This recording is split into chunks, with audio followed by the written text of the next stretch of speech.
Bonjour chers élèves, aujourd'hui notre leçon porte sur le plan d'étude d'une fonction.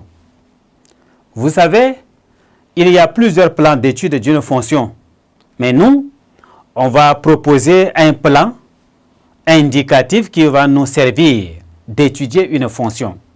C'est pourquoi, à la fin de cette séquence, vous devez faire un plan d'étude de fonction.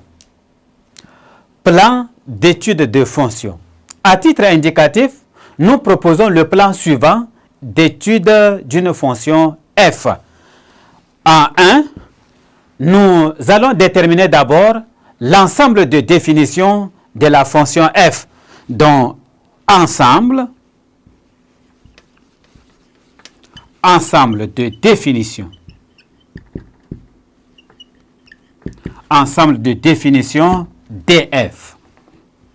En 2, nous pouvons calculer les limites de la fonction f aux bornes de son ensemble de définitions. Limite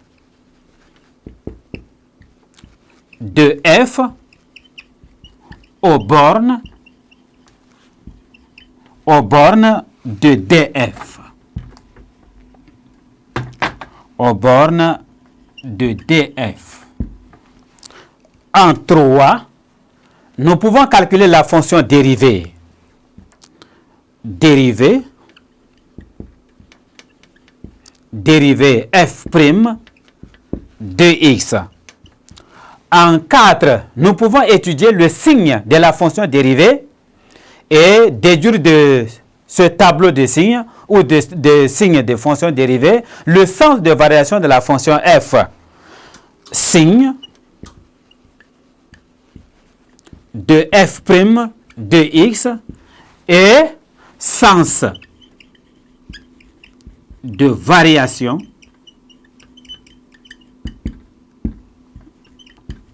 de f.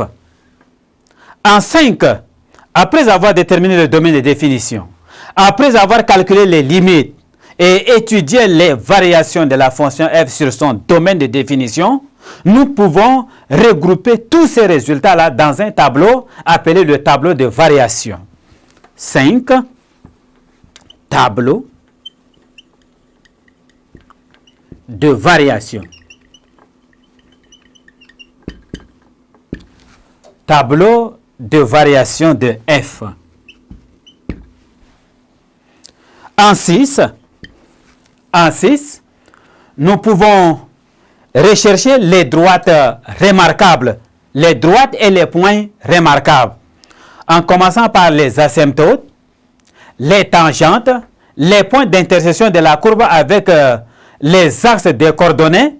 Il y a aussi les extrémums auxquels nous pouvons rechercher. Les extrémums sont déjà recherchés dans le tableau de variation, mais en construisant la courbe de la fonction, il est nécessaire de représenter d'abord les extrémums. Alors, nous allons parler des droites